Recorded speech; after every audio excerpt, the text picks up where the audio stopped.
So either you guys are getting kind of bored with this topic, or the algorithms are downplaying this content.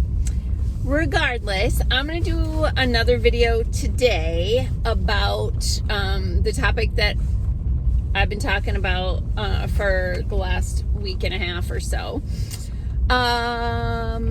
And I'll see, like, if you guys are ready for me to move on to other topics, let me know. I'll do that. Originally, there seemed to be a lot of interest in this topic, but I don't know if it was because I took some time off or for other reasons. These videos aren't getting the views that they were getting. So if it's because people aren't interested, then I'll change the subject. Hey, I'm Dr. Patty Barch. I'm a traditional naturopath, founder and owner of Naturally Unbridled Wellness and naturallyunbridled.com, where we focus on wellness solutions, not disease management. This is Down the Ridge with Dr. Patty. This is not medical advice. It's for entertainment purposes only. Nothing I say is true. Don't listen to me. All right. So yesterday I talked about batch variation and the waiving of good manufacturing practices in the production of the vials, and also talked a little bit about the difference in the contents between one company's product and another company's product. Today I just wanted to talk a little bit about the mechanism of action of the injection and what happens in the body and how that could potentially cause some issues and, you know, a potential like fatal flaw in the technology, which is why the person who originally created / discovered this technology abandoned it as a therapeutic because of the all of the downsides. In any event, the way this technology works is wrapped in a lipid particle, lipid meaning fat, so it's a, like an oil, you could think of it that way.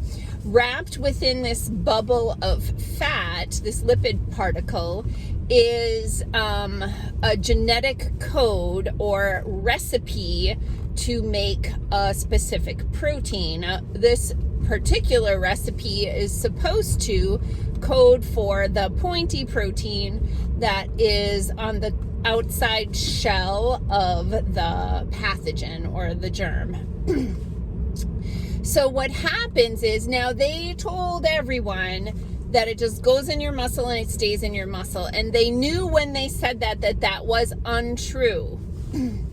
Because this same lipid / oil fat particle had been used to help deliver chemotherapy across the blood-brain barrier.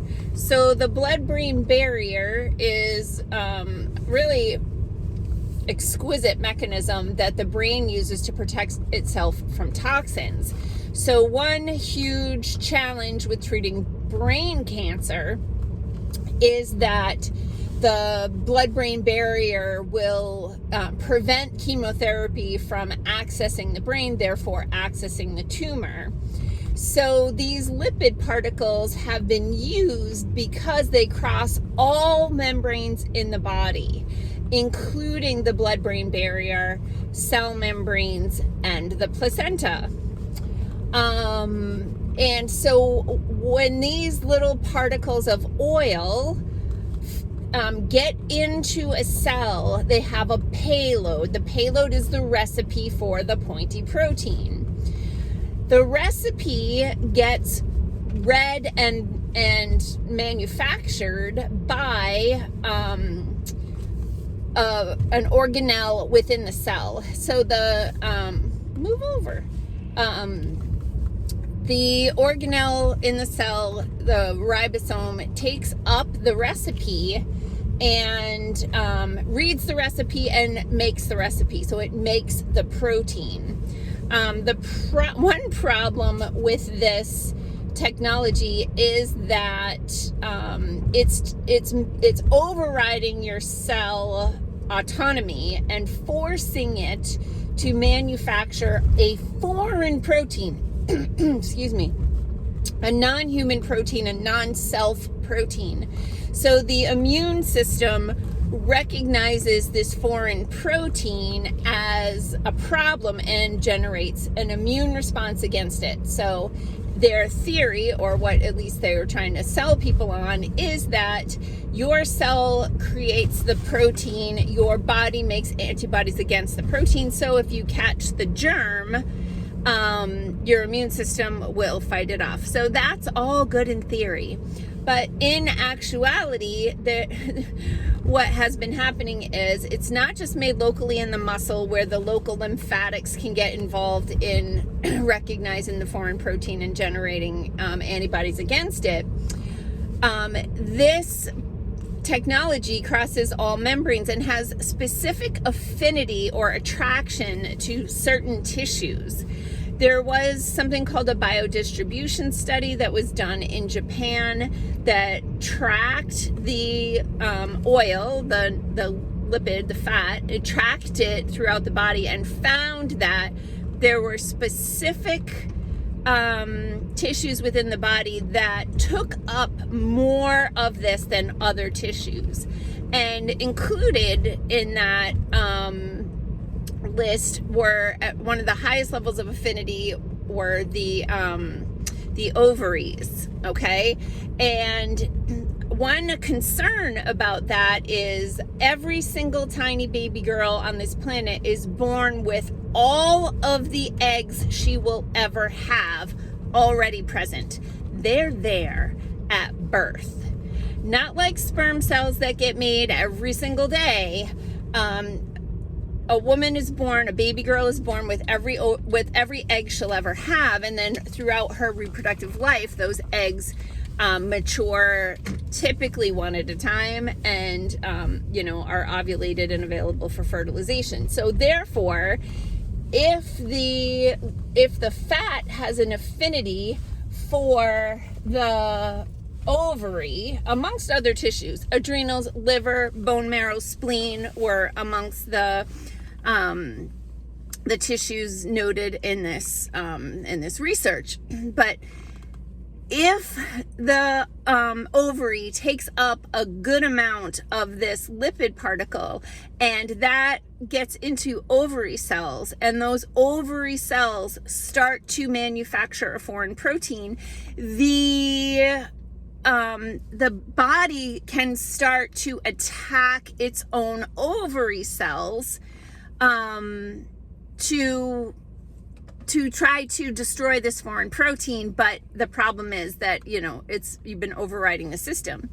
Another problem with that technology, let me just circle back 1 second, is that is happening everywhere in the body, that message got into. That recipe got into a variety of cells throughout the body, and it can be the heart, it can be the brain, it can be the breast, it can be all kinds of tissues. And then that recipe is making that foreign protein and creating an immune response against it. So you can get these autoimmune effects from that technology. I was going to go into some other real geeky stuff. So you can see that there's some potential for some immediate reproductive effects of this technology, but also some generational effects, in that by the time these baby girls whose pregnant mothers or mother who or like this newborn baby, if those ovaries are impacted, and you could call it infected, with this foreign recipe, then by the time they are of reproductive age or trying to reproduce, we could have autoimmune issues that shut down and eventually possibly destroy the ovaries. So that's just one thing that could go wrong there. So I could talk about other things that happen with inflammation of the heart and scarring and cancers and blood issues and misfolded proteins and those sorts of things. So if you want more information on this, drop it in the comments. If you're like, dude, move on, stop talking about this already, drop it in the comments. Please be kind about it. I'm just trying to provide a service here, and if this isn't what you're looking to hear, just let me know and I'll kindly move on to another topic. But if you are interested in learning more about this science and technology, and if you're interested in learning like what you can do if this is already in your body, let me know. Today is New Year's Eve. Our office is closing at 4 o'clock today so that all of our staff can be safely home before the drunk people hit the roads. And then we'll be closed tomorrow for New Year's Day, so no video tomorrow.